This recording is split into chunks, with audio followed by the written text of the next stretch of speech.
When love turns to cruelty, sometimes the deepest wounds don't come from enemies. They come from the ones we once loved most. And one of the most heartbreaking and complex dynamics of all is when a son humiliates his mother. Why does it happen? Why does someone once nurtured in unconditional love lash out against it?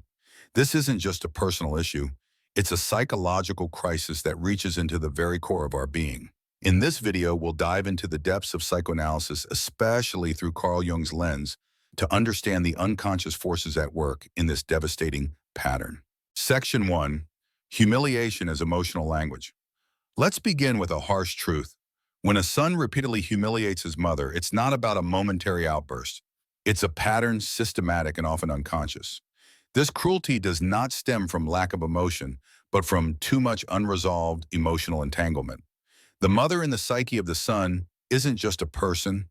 She is an archetype, Jung's term for a primal figure, etched deep into our collective unconscious. She represents nourishment, safety, dependency, and therein lies the root of the son's internal conflict. As the son matures, the need for independence collides with these primal memories of helplessness. The mother becomes a living reminder of vulnerability, a vulnerability the son now resents. Humiliation becomes the distorted language of a pain that never found a healthier outlet. Imagine this: a child grows up feeling emotions he was never taught to name or understand. As an adult, he doesn't articulate those feelings, he acts them out. Love turns to rage. Gratitude turns to blame. The longing for closeness becomes the urge to push away. Section 2. The reversal of roles. This dynamic intensifies when the mother begins to show weakness, aging illness, or emotional fragility. Suddenly, the son, once the dependent one, now has power. But instead of compassion, what often emerges is resentment, a subconscious desire to reverse the years of helplessness he experienced as a child. Jung believed we attack what reminds us of our own wounds. The mother who once gave everything is now a mirror of the son's emotional vulnerability. Her love feels suffocating. Her pride feels like pressure. Her presence becomes unbearable because it awakens parts of him he never learned to accept. The result: cruelty becomes an attempt at emotional escape. He believes he must destroy the symbol of his dependence to feel truly autonomous. But this never works, because every attack on the mother is at its core an attack on his own unhealed self. Section 3. Shadow projections and psychological repression. Freud described repression as the act of burying unwanted feelings. Jung expanded on this by introducing the concept of the shadow, the parts of ourselves we disown. When a son humiliates his mother, it's often because he sees in her the very things he refuses to see in himself. He might accuse her of being needy, when in truth he's never developed emotional independence. He might call her manipulative when he himself can't express vulnerability honestly. Her emotions provoke his rage because they stir his own buried emotional life. This projection is so strong it distorts reality. The mother, as a real person, disappears. What he sees instead is a shadow, a blurred reflection of his own unconscious fears and frustrations. Section 4. The illusion of autonomy. Here lies a painful irony. The son believes that by tearing down his mother, he becomes more free. But in truth, his aggression reveals how emotionally enmeshed he still is. True individuation, the psychological process of becoming one's full self, requires respectful separation. Not violence, not humiliation. But the son has not achieved this. He's stuck in an emotional adolescence, rebelling against a dependency he never resolved. This rebellion isn't about growth, it's about avoidance.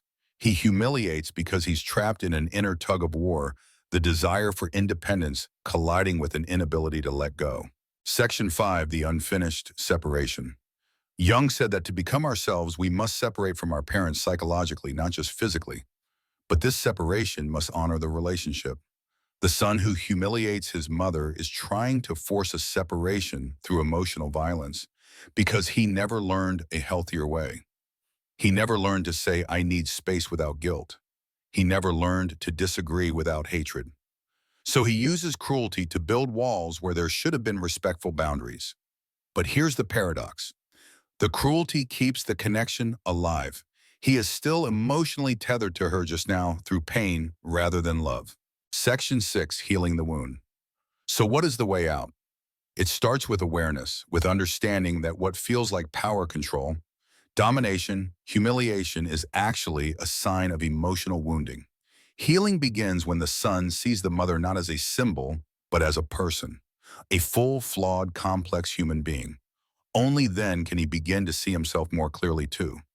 The goal isn't to sever the bond, but to purify it, to move from enmeshment to empathy, to transform projection into self-awareness. And in doing so, to step into a mature whole self free, not from the mother, but from the unconscious wounds she represents. Carl Jung once said, "Until you make the unconscious conscious, it will direct your life and you will call it fate." If you've ever witnessed or experienced this kind of dynamic, don't turn away. Look closer, because in that pain lies the possibility of profound healing. Section 7, the tragic mirror, when devotion meets contempt. As we look deeper, the emotional battlefield becomes even more tragic. The mother in this dynamic isn't just a passive recipient of cruelty, she too is unconsciously entangled in the same web. Often this is a woman who has poured her entire identity into motherhood. Her self-worth is rooted in the role of being the caregiver, the self-sacrificing figure who exists for someone else's needs. And when her son humiliates her, she doesn't walk away, she stays. Why? Because she believes that love must be earned through suffering. This unconscious belief often stems from her own upbringing. Perhaps she was never taught to value herself outside of her usefulness. Perhaps she was raised in a culture that glorified self-denial, that made her think boundaries were a form of selfishness. And so she accepts the humiliation. She wears it like a badge of maternal loyalty. But in doing so, she teaches her son that disrespect has no consequences, that love can be trampled and still stay. This is not strength. This is a wound masquerading as love. When a person lacks self-respect, they teach others to treat them the same. And the son, consciously or not, absorbs this lesson. He learns that boundaries don't exist, and so he crosses them. He sees power as domination, not partnership. And here the cycle repeats. Section 8. Generational echoes and learned behavior. This tragic pattern is rarely born in a vacuum. It often echoes through generations. A son who humiliates his mother may have grown up watching his own father do the same. Or he may have witnessed emotional neglect disguised as normalcy. Abuse doesn't always scream, it often whispers.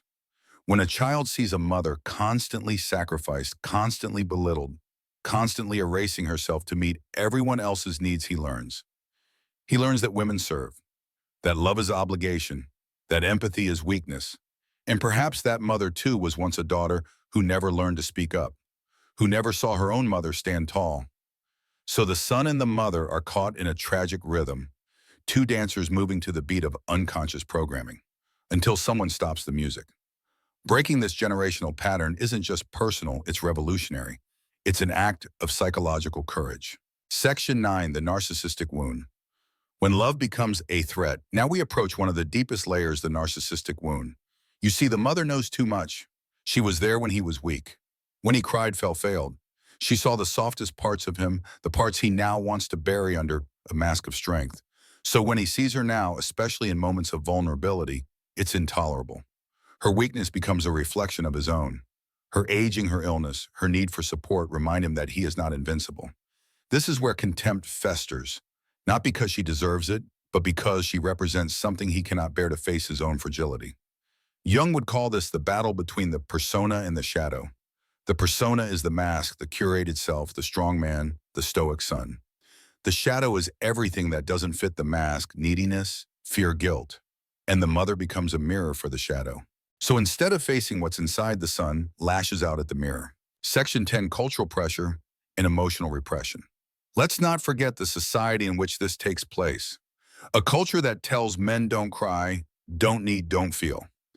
A man who expresses love for his mother too openly, he's mocked. A man who cares too much, seen as weak.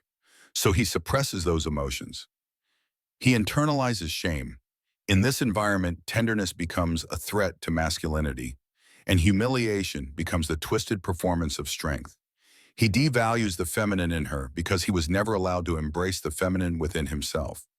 This distortion is especially cruel when the mother grows older and begins to ask for support. Suddenly roles reverse. But because society never taught him how to nurture, how to comfort, how to care, he panics. And panic turns to cruelty. Section 11, projection as defense mechanism. Projection becomes the defense. He blames her for being too emotional while he is emotionally illiterate. He calls her manipulative while he cannot articulate his own needs. He accuses her of weakness while secretly terrified of his own. Every insult he throws at her is a stone he was never allowed to throw at life, at fate, at himself. So he turns her into the battlefield. Not because he hates her, but because she is close. Because she is safe. Because on some unconscious level, he believes she will never leave. This is not love. This is survival. Section 12, the missed opportunity for growth. And perhaps the most heartbreaking truth is this: the moments in which he chooses cruelty are the very moments where growth was possible. When his mother reaches out, he could choose compassion. When she shows weakness, he could choose strength of heart. When she needs help, he could discover the man within himself who can hold space for another. But instead, he turns away. Not because he's evil, but because he was never taught how to stay. He was taught how to win, how to fight, how to dominate, but not how to connect, not how to love without fear. Section 13, the path to healing the cycle. So what now? What's the way out of this tragic loop? It begins with both parties waking up. The son must see that his cruelty is not power, it is pain. The mother must see that her silence is not love, it is self-erasure. They must both begin the slow, courageous journey of individuation, separating not with rage but with respect, learning not to repeat but to transform. Healing doesn't happen in blame, it happens in truth. Carl Jung once wrote, "The greatest tragedy of the family is the unlived lives of the parents." But we can change that. We can live fully. We can break the patterns. We can honor our roots without becoming trapped in them. So if this spoke to you, pause, reflect, and ask what part of this story still lives inside me. Because when love turns to cruelty, it is not love that failed. It is the self that still needs healing.